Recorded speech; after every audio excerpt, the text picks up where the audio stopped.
Hey guys, this is Dr. Cheryl Schmidt from Vital Chiropractic, and I want to welcome you guys all again this Monday. Not quite as sunny out today. Last week it was really beautiful and sunny out, and today it's rainy again. Back to Washington weather. Boo. Today we're going to talk about fermentation. The question comes up a lot in my practice, and I talk to people a lot about having good, healthy gut health and good probiotics in their diet. And a lot of people will use just a supplement for a probiotic, but there's ways to get it in your food that is better in a lot of ways than taking a supplement. A supplement can miss things, and we really want to get as many nutrients as possible from our food sources. So we're going to talk about fermentation with Dr. Carolyn Griffin. I'm going to tell you a little bit about her, and then we'll just get into questions and talking about how to do this in your home, what kind of different fermentation processes there are that you can do or buy. You can buy a lot of these things in the store, and why we'd want to do that. So I'm going to let you know about Kathy. She is a 1995 graduate of the Los Angeles College of Chiropractic and is in full-time practice, as well as recently opening a second satellite office. She's caring for her patients and beyond. Dr. Griffin has a strong presence in her community, sharing knowledge and health guidance with more than just her practice. As a former bikini competitor, Dr. Griffin's love for fitness and nutrition led her down a path of fermented foods. She started My Cultured Life and has a passion to help and teach others with gut health issues and the benefit of cultured foods. As a wife and mother of two awesome children, Dr. Griffin knows what it means when it comes to a busy schedule and active life. Even with a full calendar that includes all of her personal and professional commitments, Dr. Griffin still finds time to give back to her community and to the chiropractic profession by speaking on national and international stages. And you guys can find her on Instagram at my_cultured_life, here on Facebook. And her website should be up in pretty soon. She's just finishing up some projects on that, and it will be coming up. So thank you, busy mom, chiropractor, speaker, for joining us today and sharing your knowledge about fermented foods. Yeah, so you're welcome. Anything that you wanted to add before I just kind of get into questions with you? No, I think we can just jump right in. Okay, so my first question that I have for you is, what is a fermented food? Like what is that, and what benefits does it have? Sure. So for fermented foods, basically what fermentation is a natural way to preserve food. Actually, it's been around for like thousands of years, and it's literally just making a comeback. The big buzzword has been probiotics, but honestly, I really feel like the puck's going toward fermented foods. So basically what's happening is the food is being naturally preserved because it's being exposed to yeast bacteria, either through the air or being inoculated with a SCOBY and or like kefir grains. And so the food is actually being naturally preserved because it creates more of like an acidic environment, and then that actually preserves that food. So fermentation, again, it's been around for a long time, and it's just something that I've recently I heard about like kefir a long time ago. I would say 10 years ago. I was getting into raw foods, and I had a raw food a vegan come into my home and go through a bunch of stuff with me. And she mentioned this word kefir, and I was just like, kefir, like, I kind of asked, what is that? But I never felt like I got the right answer, or it just kind of went over my head. And anyway, kind of let that go. And recently, a couple of years ago, one of my friends and patients came in, and she goes, guess what I'm doing? I'm making kefir. I'm like, there's that word again. It just kind of all of a sudden clicked. I'm like, I need to know what you're doing. And it just felt right. So that's when I pretty much dove right back into this world. And it's been fun. So there's a lot of different sources. Like, yes, you mentioned you can take probiotic supplements, and you absolutely can. But the problem is, or I should say the benefit is, you can actually get a better source of probiotics if you're getting it from fermented foods and beverages. Because, for example, like, the goal is diversity. You want as many good bacteria in your gut as possible.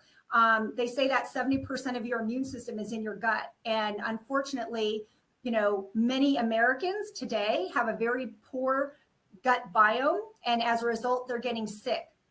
And we're also finding that having a very poor gut can lead to chronic diseases like even Alzheimer's, dementia, MS, ALS, autism. There's so many things that are going on, and it literally stems from your gut. And so looking back on somebody that is firstborn, one of the things they're finding is that if you're a vaginal birth, there's a big difference between a vaginal birth and having a C-section. They're saying that a lot of the gut is formed by having the baby go through the mother's birth canal. But babies that are C-section, they're not getting a lot of that. So by the time that the gut biome is pretty much fully developed by the age of 2 or 3, the baby that has a C-section is more prone to allergies and asthma. So developing and working on that gut biome is important. And most women who are getting C-sections are getting antibiotics. So there's a double whammy right there. So taking care of the gut from the get-go is going to be really important. One step further, the babies that are breastfed versus bottle fed, if they're being breastfed, that's again helping develop a really healthy, diverse gut biome microbiome as opposed to a baby that's been bottle fed. So there's a lot of things, just because, maybe you were C-section birth and, bottle fed doesn't mean that, you're doomed by any stretch. And that's why this is really important to learn about and start to incorporate these fermented foods into your diet now. Yeah, I think it's very important that people know that they can get education and they can learn about things to enhance their life, and they're not victims of things that have happened in the past. So I'm glad that you mentioned that just because they maybe had some things happen to them when they were babies or their children when they were babies doesn't mean that they're doomed forever, that there are proactive things that they can do from here on out. Yeah, and so there are a lot of things that you can do. So I would say, just looking at find out which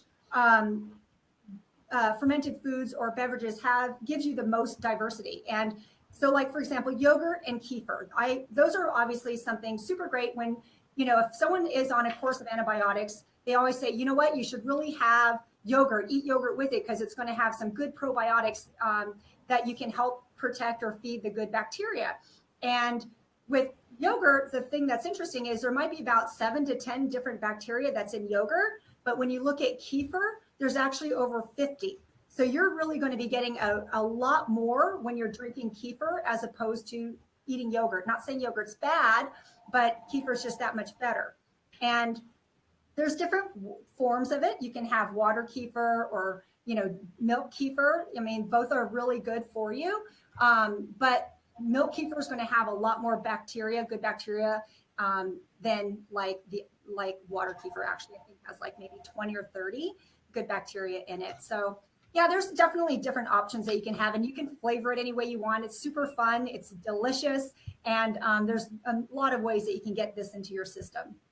But even with the water kefir, you were saying that it's 20 different cultural bacteria or sorry, I'm getting feedback here.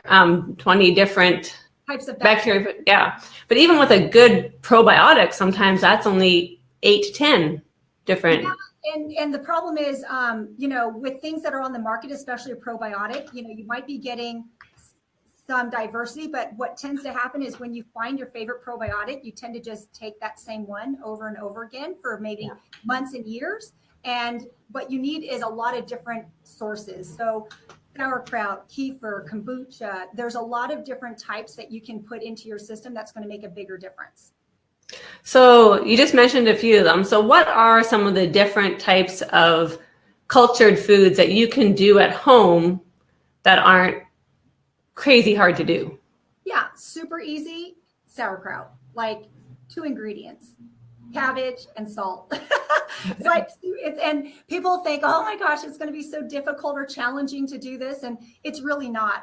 Literally, you have a nice head of cabbage that you can chop up, and then you sprinkle in some sea salt. You want to make sure that the salt is sea salt, not iodized, not white, because you don't want the anti-caking agents in it. You want it to be nice and pure with a lot of the minerals.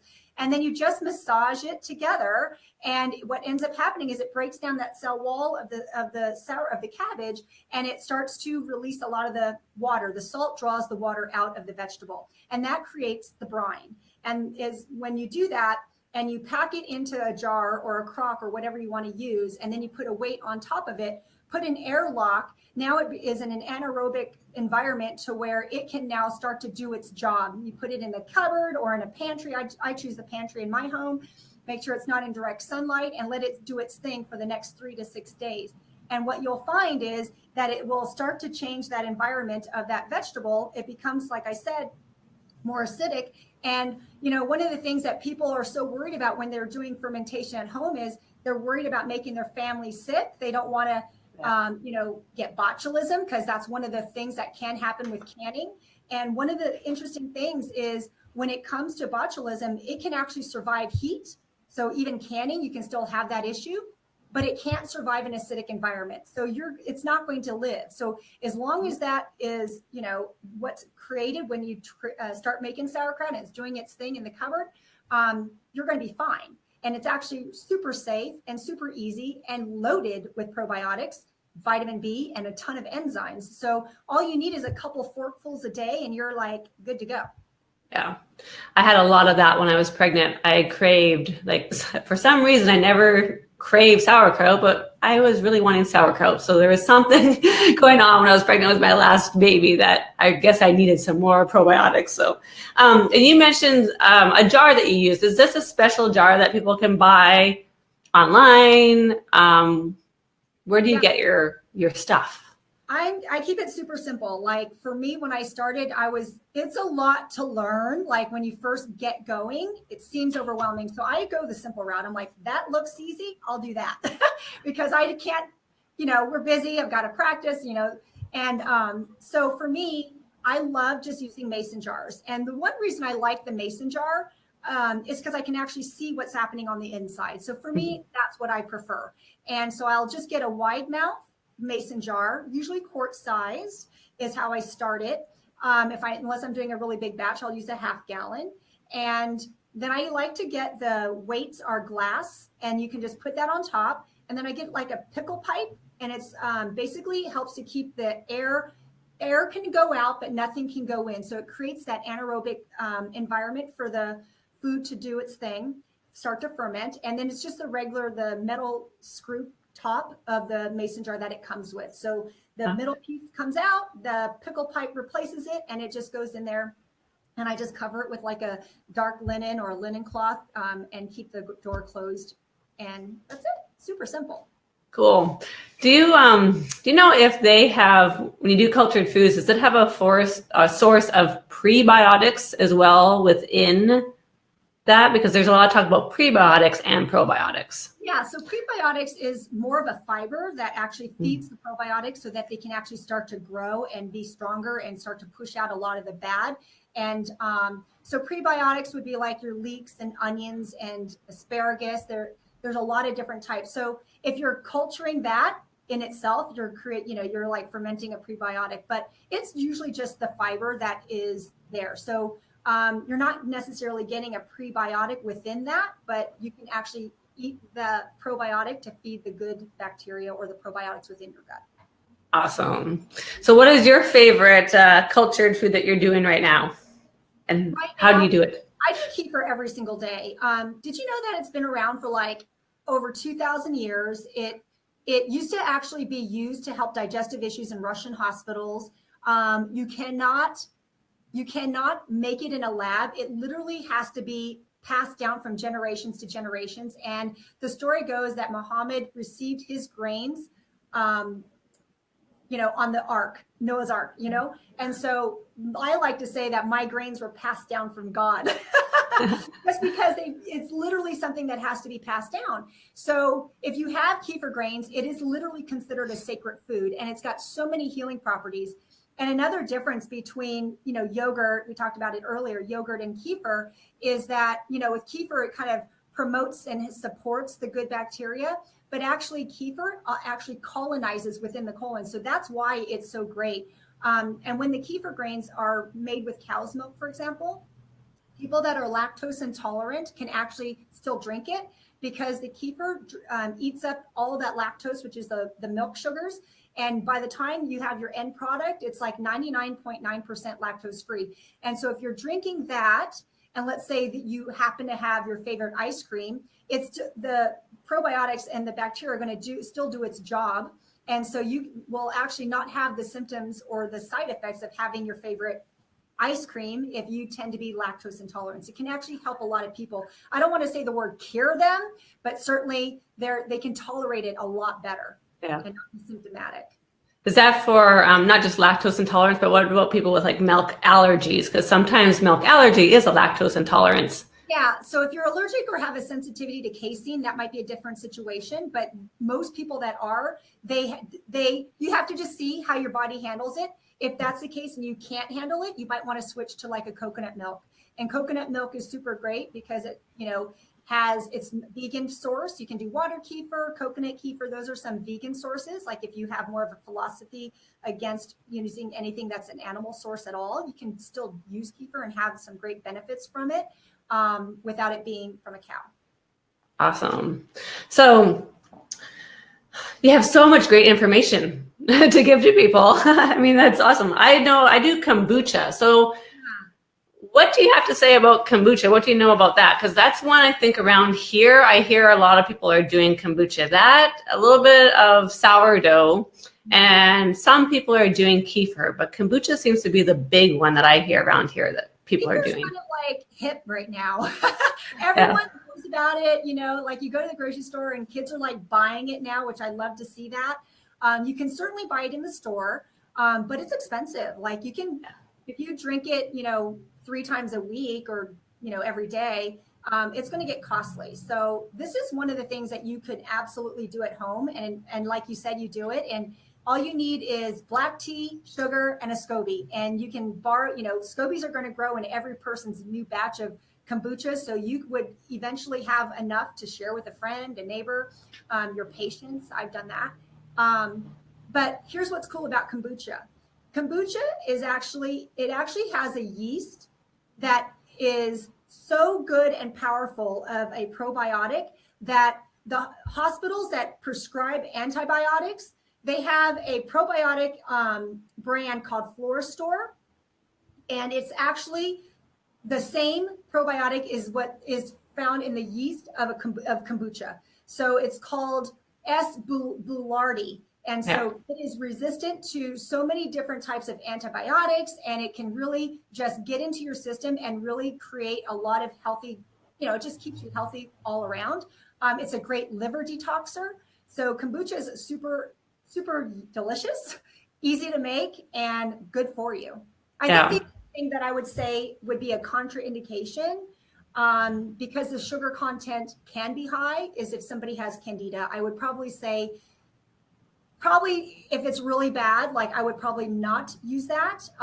There's it's some area of contention. Some people say you can, some people say you can't, but I think you would just listen to your body and see how your body handles it. Do you react poorly to it or do you react well to it? And you can go from there. Yeah, and I think depending on how long somebody lets it ferment is going to be how much sugar content is in it. So you can ferment it longer on your own at home, and it's a little bit more acidic. It's going to have less sugar content in it. When you buy the ones at the store, I don't think they're probably a little higher sugar content than most, because if you let it ferment, it does get pretty acidic, and you can just take like a little bit, for me anyway, of that at a time when it's been in there for 3 or 4 weeks versus 1 or 2 weeks. Exactly. So it all depends on how it's. That's when I turn it into salad dressing. Yeah, that's a good idea. Yeah. My kids love to drink kombucha, and sometimes I have to hide it because they will drink it all the time and too much. I've had a few people who've had some kind of adverse reactions to kombucha, and that's because when their gut is really, really, really off, it was almost too strong. So we really had to work on giving them low doses and maybe some probiotics and maybe some kefir, something different too, to start off before we could kind of hit the kombucha. Otherwise, their stomach really got upset. Yeah. So One of the things that people tend to go through is a healing crisis or a Herxheimer reaction.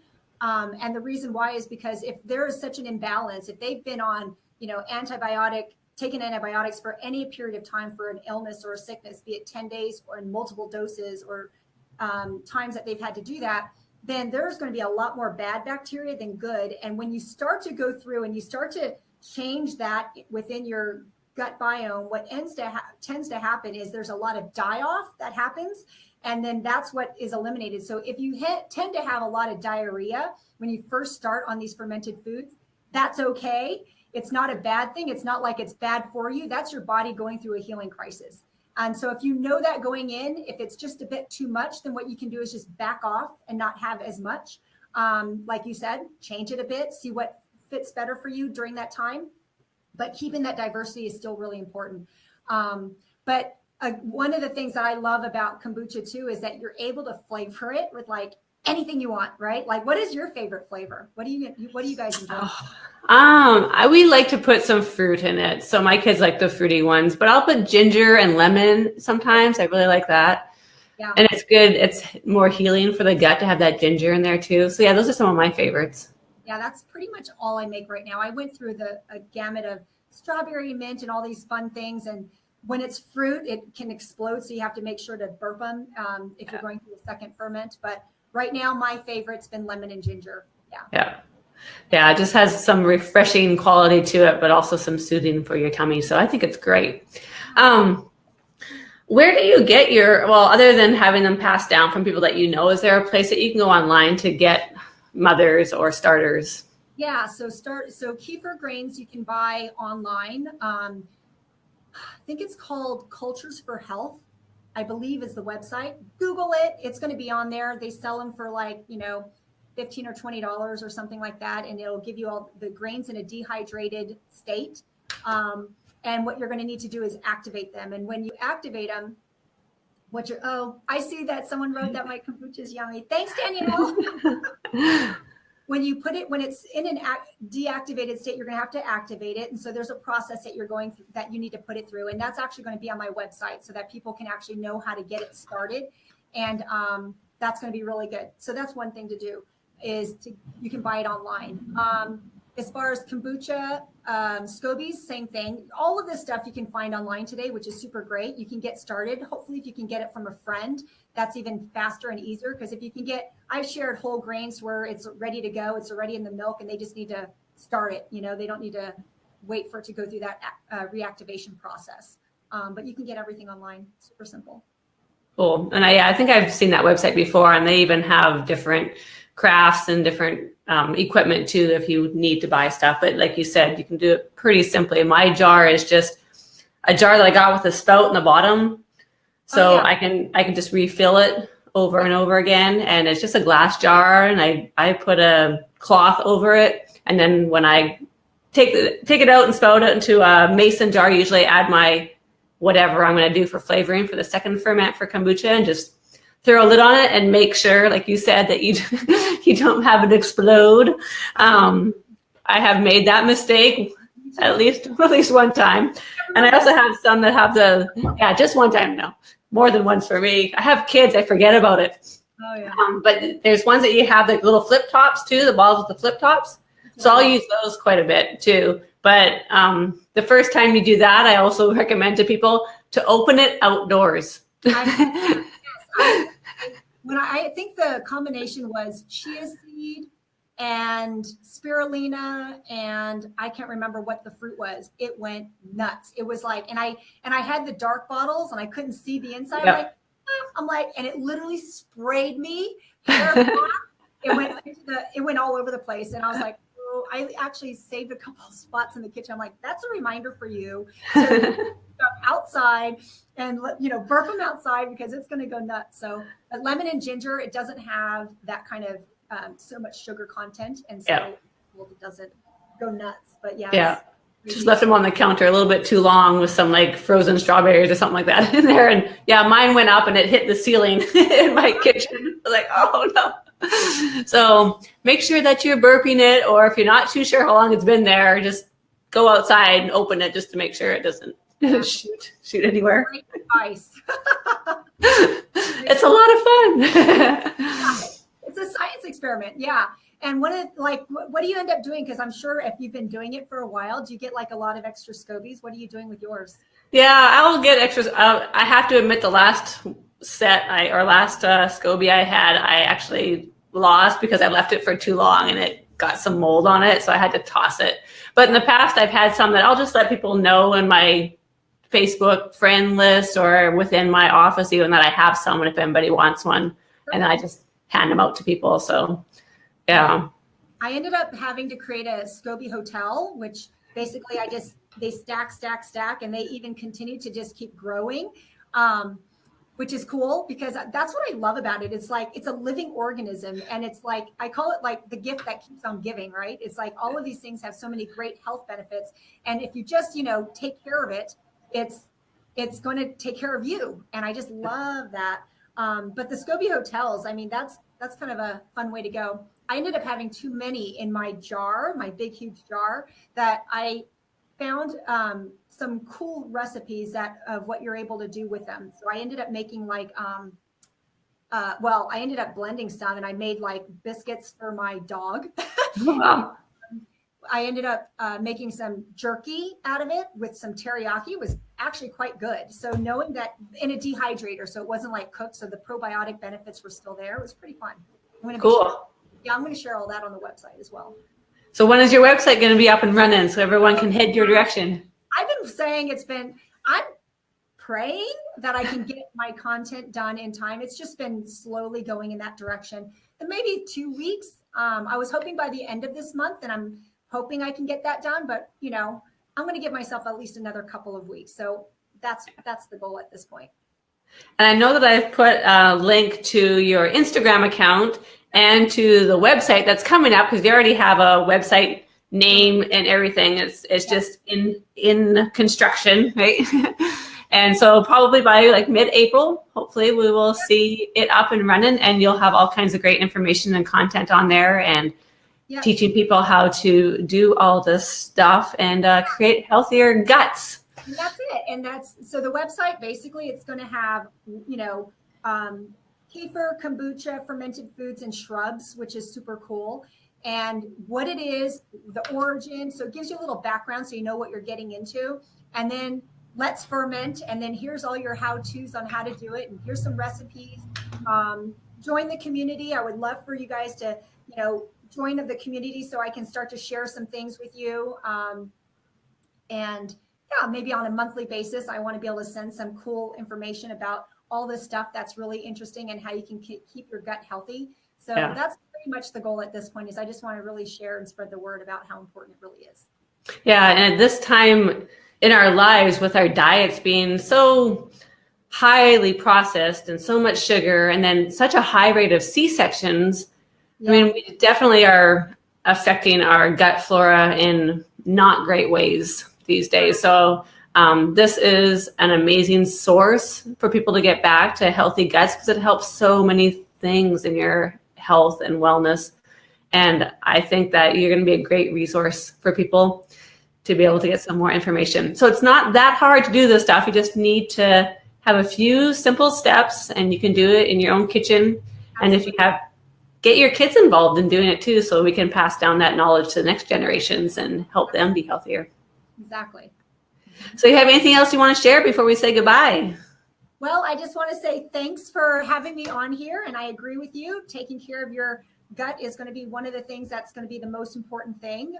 And diversity, you have to have the diversity. So even if you're taking a probiotic supplement and you're thinking that you're getting it, you're unfortunately not, because you're still sticking with your one strain or maybe several strains, but it's still not enough.